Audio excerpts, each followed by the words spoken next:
Bem-vindos à apresentação de resultados do primeiro trimestre de 2019 da Ânima Educação. Eu sou Marcelo Batistella Bueno, diretor-presidente da companhia. Estou acompanhado aqui ao meu lado do André Tavares, nosso vice-presidente financeiro. Obrigado, Marcelo. É mais uma vez um grande prazer e uma grande honra estar aqui ao seu lado para apresentar os resultados da Ânima do primeiro trimestre. Divulgamos há pouco os resultados da Ânima do primeiro trimestre de 2019, iniciando mais um ano na história da companhia e com ele um novo capítulo. Eu passo agora a falar sobre nossas principais mensagens que estão no slide 3 da apresentação disponibilizada em nosso site de RI, junto com os resultados desse trimestre. Encerramos esse primeiro trimestre de 2019 dando mais um passo no movimento de recuperação de margem, com um EBITDA ajustado de 77,4 milhões, sem considerar os efeitos do IFR 16, sobre os quais falaremos detalhadamente mais para frente. Em um cenário ainda altamente competitivo, observamos uma evolução da receita líquida que cresceu 6,3% em relação ao mesmo período do ano passado. Esse patamar de receita foi alcançado principalmente por termos entregue o quinto ciclo consecutivo de bons resultados de captação, ressaltando que a maioria dos alunos ingressantes desse último ciclo vieram sem nenhum tipo de financiamento. Como resultado desse processo, encerramos o trimestre com 113,7 mil matrículas, um número 9,6% superior ao do ano anterior. O ticket médio líquido segue pressionado, mas como temos divulgado amplamente, tem sido ponto prioritário de nossa atenção e das discussões centrais da gestão da companhia. Nesse sentido, temos nos dedicado intensamente tanto para atuar diretamente no ticket, preservando nosso posicionamento de mercado, quanto para equalizar esse impacto através de controle granular de custos e despesas. Nesse trimestre, inauguramos 8 novas unidades, levando a educação de qualidade a novas geografias e mercados. Essas unidades, somadas às 14 unidades abertas no âmbito do nosso projeto de expansão orgânica Q2A, seguem mostrando um desempenho positivo e em linha com seus planos de negócio, ainda que, como é de esperar, impactem a margem nos primeiros anos de existência. Neste trimestre, as unidades da expansão orgânica foram responsáveis por 49% do nosso CAPEX, mas a evolução de seus resultados e sua relevante contribuição no processo de captação mostram que a decisão de abertura dessas unidades foi acertada e oportuna. Como instrumento indissociável de nossos pilares, a transformação digital da Ânima vem acontecendo em ritmo acelerado. Nosso processo de transformação digital está pautado no tripé aluno no centro, tecnologia como competência organizacional e companhia data-driven. Como exemplos desse novo momento, podemos citar os aplicativos de provas e acesso aos diplomas, que têm facilitado as rotinas dos alunos, e o processo de rematrícula 100% online, que já surtiu efeitos positivos na taxa de evasão. Descentralizamos a área de desenvolvimento de software, passando a formar equipes multidisciplinares, squads, que atuam de forma ágil e integrada nos desafios de cada área, tornando o pensamento digital uma competência de todos os nossos colaboradores. Os primeiros resultados já se comprovam a relevância da nova dinâmica digital. Com relação aos itens não recorrentes, como anunciamos no último trimestre, nesse primeiro TRI de 19 atingimos patamares significativamente inferiores aos reportados ao longo do ano de 2018, elevando a convergência entre nossos resultados gerenciais e contábeis. Seguimos atentos ao rigor na apuração e classificação desse grupo. Importante mencionar que nesse primeiro TRI de 19 entrou em vigor a nova regra contábil do IFR 16, que alterou os critérios de reconhecimento de contratos, que envolve a disponibilização de uso de bens no balanço da companhia. Por se tratar de uma mudança de procedimentos contábeis que implica em alterações na forma como os demonstrativos financeiros são apresentados e que ainda é objeto de discussões sobre interpretações em sua implementação, contratamos a consultoria da KPMG, que mensurou os efeitos da norma, bem como nos recomendou a adoção de determinados procedimentos. Dada a especificidade do tema, preparamos uma apresentação e um vídeo específicos para tratar do assunto, que está disponível para os senhores e senhoras no site da companhia. Para facilitar a visão transparente e comparável de nossos resultados, o que apresentaremos nesse trimestre e manteremos durante todo o ano de 2019 são as nossas informações excluindo os efeitos da IFR 16. Adicionalmente, aos números já considerados a nova classificação.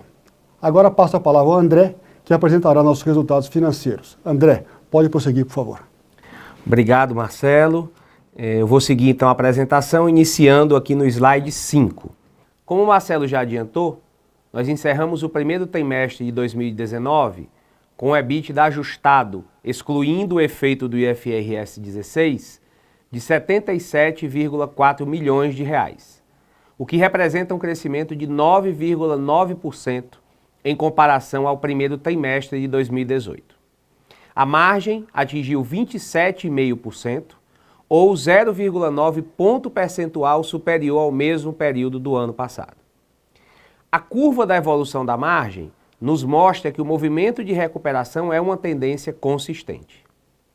Agora, passando para o slide 6, a nossa receita líquida consolidada apresentou um crescimento no ano de 6,3%, totalizando 281,9 milhões de reais, e alavancada pelo crescimento de cerca de 5% no segmento do ensino e de quase 75% em outros negócios, que na sequência nós inclusive vamos ver com maior detalhe. Abrindo os resultados pelo ensino e passando rapidamente pela evolução da base de alunos, que está no slide 8, nós apresentamos um crescimento de cerca de 10% em comparação ao primeiro trimestre de 2018. Encerrando o período com quase 114 mil alunos matriculados. Excluindo as aquisições feitas no terceiro e quarto trimestres de 2018, o crescimento foi de 6%. Já no slide 9, fica clara que essa evolução da base total se deu principalmente por um aumento de 11% na base de alunos da graduação, que totalizou aproximadamente 107 mil alunos neste primeiro trimestre de 2019. Além das boas performances na captação, apresentamos uma melhora também na taxa de evasão, atingindo o patamar de 7,5%, uma melhora de 1,9 ponto percentual na comparação anual. Olhando especificamente para o assunto do financiamento estudantil, que está demonstrado no slide 10, destacamos que o crescimento da nossa captação tem sido majoritariamente impulsionado por alunos sem financiamento, que representam 83,5% dos ingressantes de 2019. Assim, nós encerramos o primeiro trimestre de 2019 com aproximadamente 12% da base de alunos com o FIES e 7% da base de alunos com o financiamento do Pra Valer. Seguindo a apresentação no slide 11, nós mostramos que o primeiro trimestre de 2019 foi encerrado com um ticket médio líquido de R$ 810, uma queda de 3,2% em relação ao mesmo período do ano anterior. Isso foi influenciado principalmente pelo aumento na linha de bolsas e descontos. Como o Marcelo já destacou, esse tem sido um ponto prioritário de atenção e vem sendo o foco permanente das nossas discussões internas e sendo alvo de várias ações que estamos desenvolvendo na companhia. Passando para o slide 12, olhando para os resultados financeiros do segmento ensino, vemos um crescimento de 5,1% na receita líquida do trimestre, que totalizou 273,6 milhões de reais.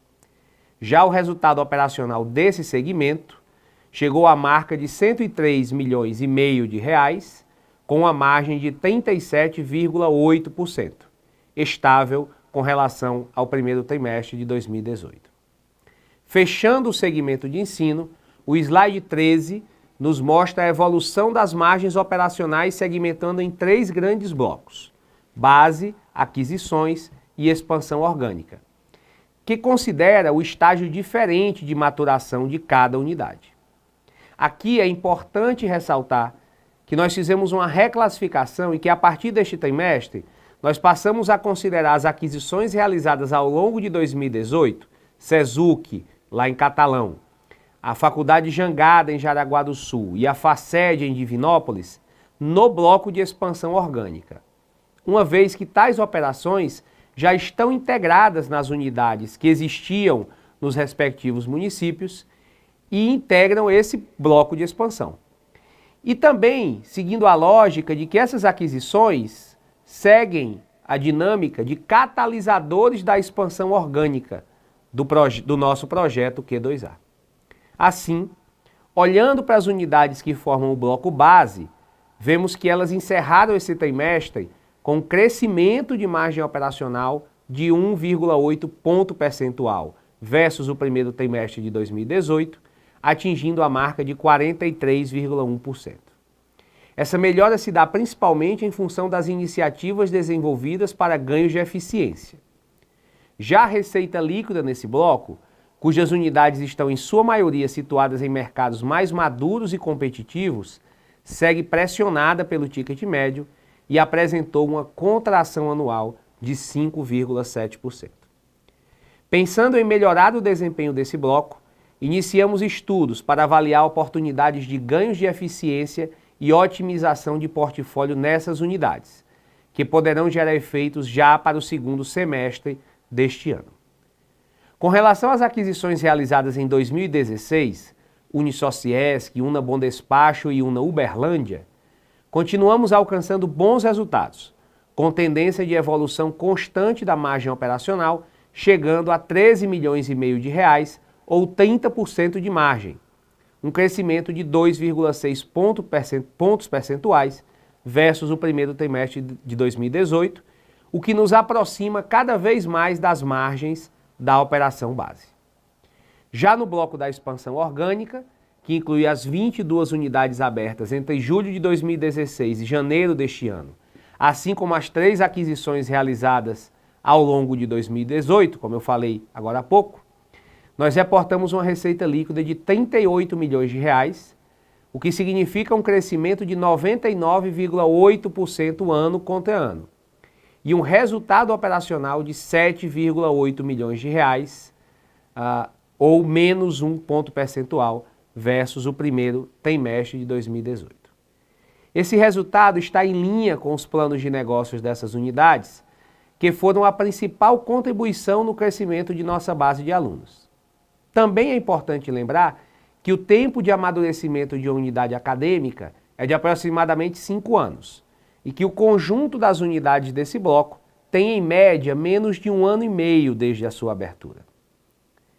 Indo agora para o slide 15, que trata dos outros negócios, composto pela HSM e pela EBRAD, Escola Brasileira de Direito, seguimos apresentando uma melhora que entendemos ser consistente e sustentável. Os principais destaques aqui são a consolidação da EBRAD, devido à evolução de vendas dos cursos online, o lançamento da HSMU, que conta com cursos livres e de pós-graduação na área de gestão, a exemplo do que a EBRAD já faz na área de direito, a consolidação do HSM Academy, braço de educação corporativa da HSM, e o bom desempenho do HR Conference 2019, o primeiro evento da HSM do ano, sendo focado na área de recursos humanos. Olhando agora para as despesas corporativas e de D&A, no slide 17, é importante destacar que nosso foco continua sendo as despesas da companhia como um todo. Os resultados dos nossos esforços de redução de despesas seguem demonstrados nesse primeiro trimestre de 2019. Notem que a soma de despesas corporativas e D&A das unidades de negócio atingiu a marca de 18,9% sobre a receita líquida, que representou um impacto positivo na margem de 0,7 ponto percentual quando comparado ao primeiro trimestre de 2018.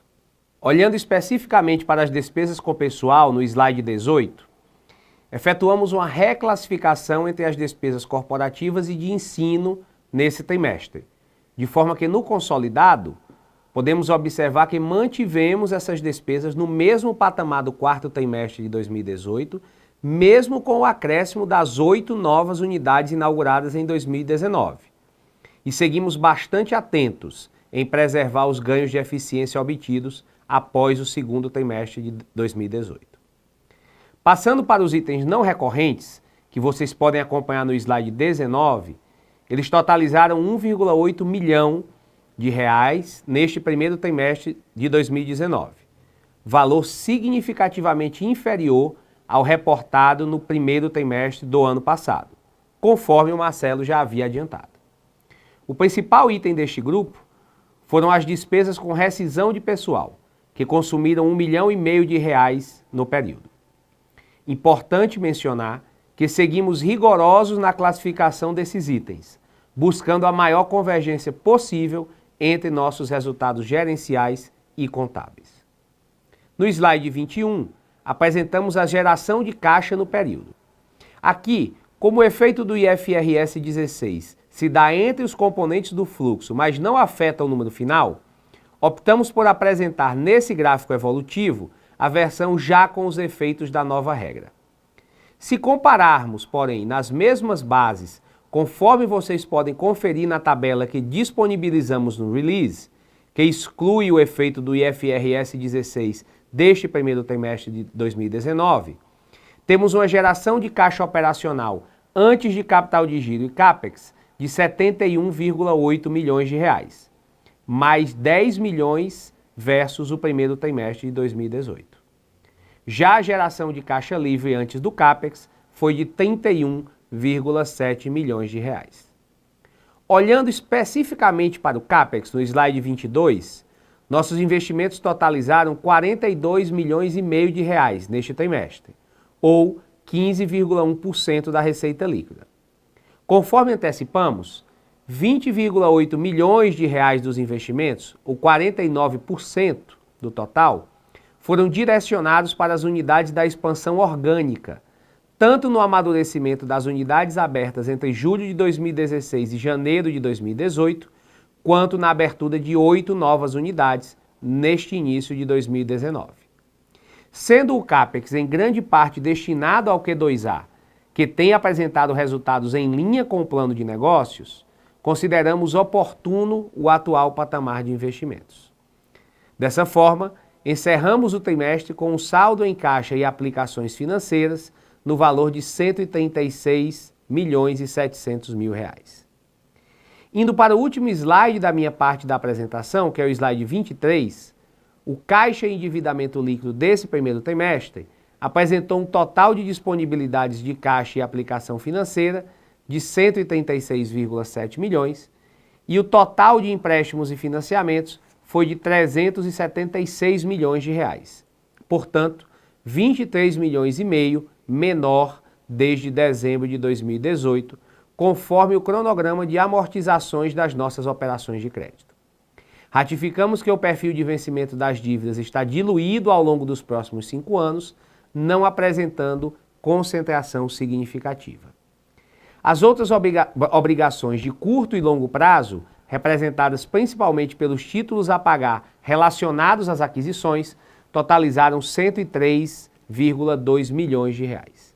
Com isso, encerramos o trimestre com uma dívida líquida, excluindo o efeito do IFRS 16, de R$ 342,5 milhões. Os efeitos da reclassificação trazidos pelo IFRS 16 representam uma diferença na linha de empréstimos e financiamentos de R$ 550,7 milhões, valor este referente ao valor presente dos contratos de aluguel que passaram a ser classificados no passivo pelo mesmo montante atribuído ao ativo de direito de uso.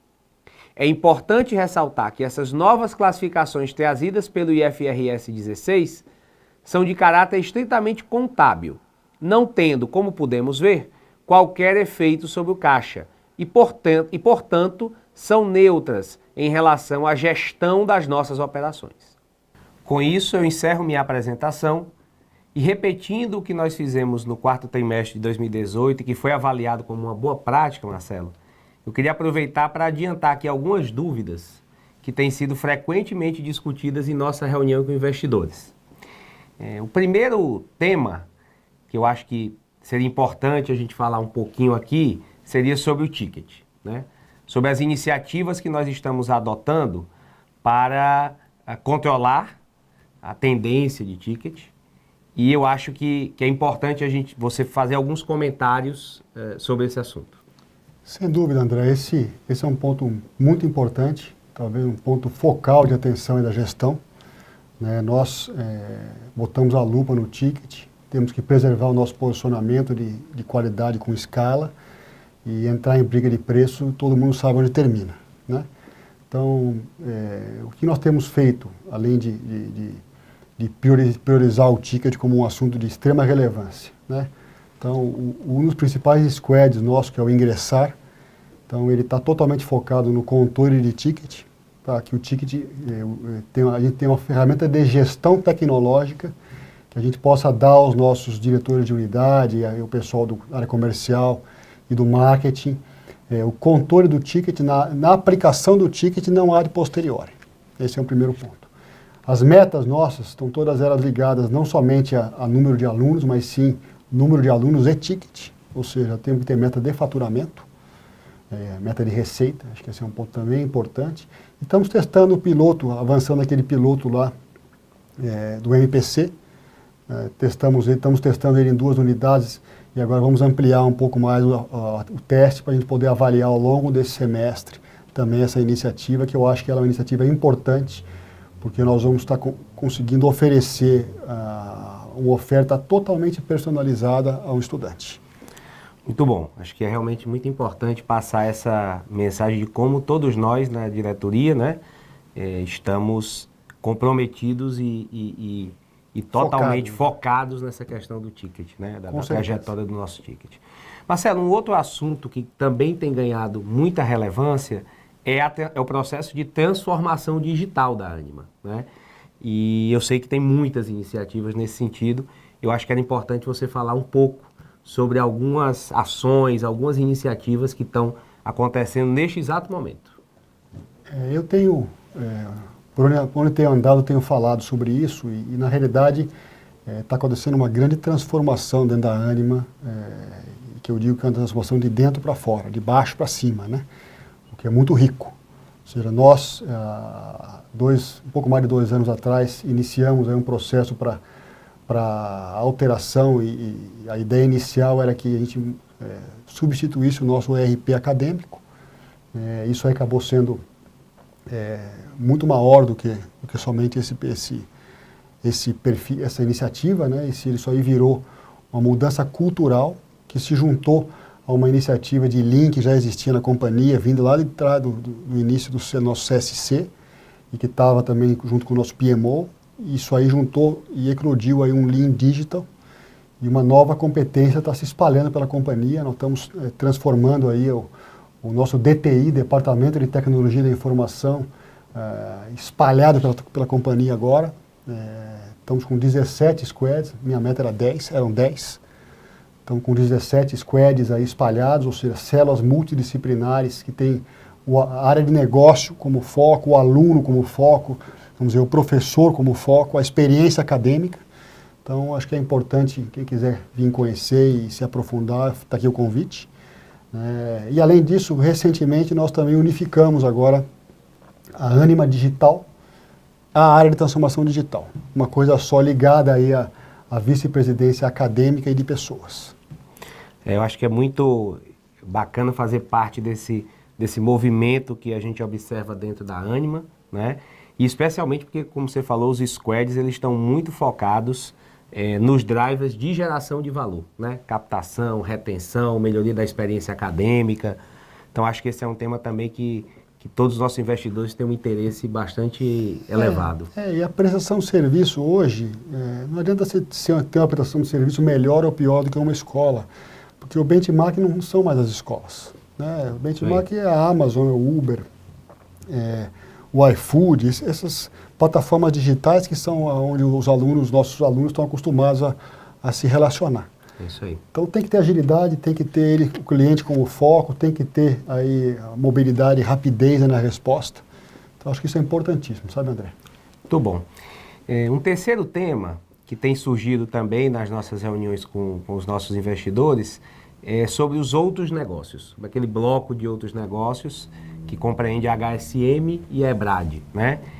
E muitos têm perguntado se esses novos patamares de resultados, né, que são muito melhores do que o que a gente vinha observando no passado, se eles são efeitos de alguma sazonalidade, de algum evento temporário, ou se eles podem ser entendidos isso como uma nova realidade desse bloco que compõe o nosso release de resultados.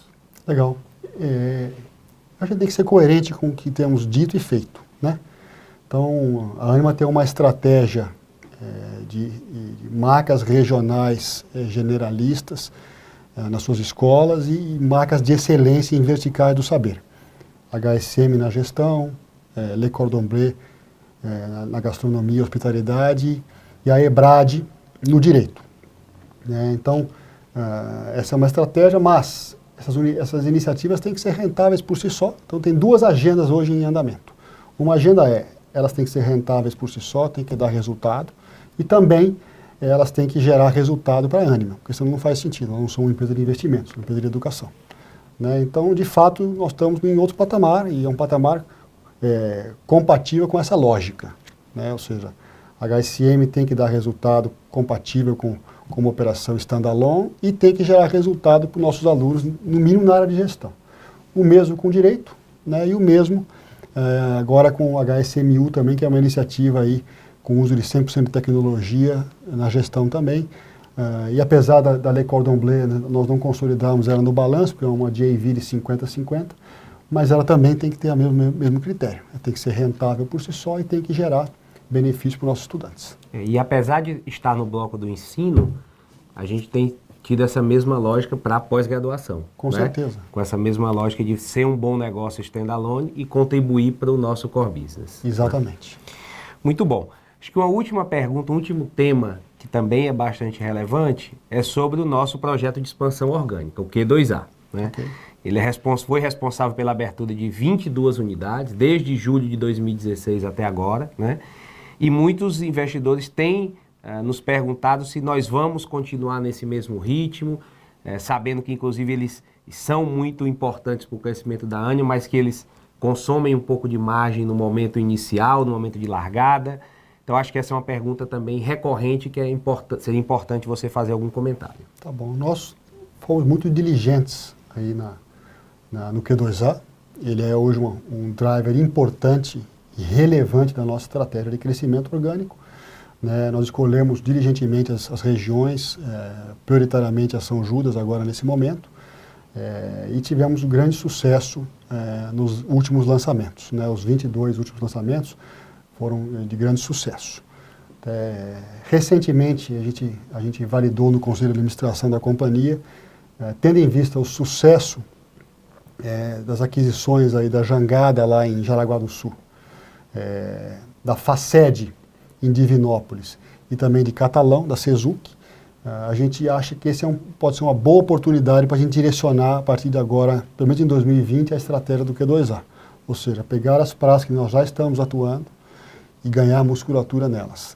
Ou seja, trazer novos estudantes para essas praças, uma capacidade a ser potencializada, trazer geração de caixa e EBITDA também e musculatura para essas unidades, bons professores, bons funcionários e uma melhor experiência para os alunos. Ok, muito bom. Ou seja, uma pequena adequação aí para 2020, que eu acredito que mantém o Q2A no ritmo de um projeto mais relevante para o nosso crescimento. Consolidar aí as aberturas que já foram feitas. Eu tenho com quem falo, tenho convidado para que vale a pena visitar as unidades, vale a pena nas unidades da São Judas, vale a pena lá em Sociesc, no Continente, vale a pena visitar aí as unidades de Goiás, da UNA também, de Minas. Então, consolidar essas aberturas aí que estão em linha com os ramp-ups de crescimento e, se possível, ganhar musculatura nelas também. Muito bom, Marcelo. Acho que com isso a gente conseguiu endereçar alguns dos principais pontos que têm sido levantados por nossos investidores. E aí eu acredito, se você me permite, sugerir que agora a gente pode encaminhar para que você possa fazer o encerramento da nossa apresentação. Com certeza, André, com certeza. Então, apoiado em tudo que o André acaba de apresentar, reitero minhas colocações iniciais e trago mais algumas importantes conclusões. Iniciamos 2019 fortalecidos em nosso propósito, pautado nos 8 princípios da Ânima. O cenário macro continua desafiador, mas usufruindo de tantas lições aprendidas nos últimos 16 anos, olhamos para o futuro dentro de uma nova dinâmica digital e investimos em nossa transformação. Atentos às oportunidades e aos desafios à nossa frente, seguimos movidos pelo propósito de transformar o país pela educação, entregando formação de qualidade aos nossos alunos, ao mesmo tempo em que nos dedicamos firmemente na busca de resultados relevantes, crescentes e sustentáveis no longo prazo aos nossos acionistas. Agradeço a audiência dos senhores e das senhoras e aguardamos sua participação na nossa teleconferência no dia 14 de maio às 10 horas, conforme comunicado e link disponíveis na nossa apresentação. Tenham todos um bom dia.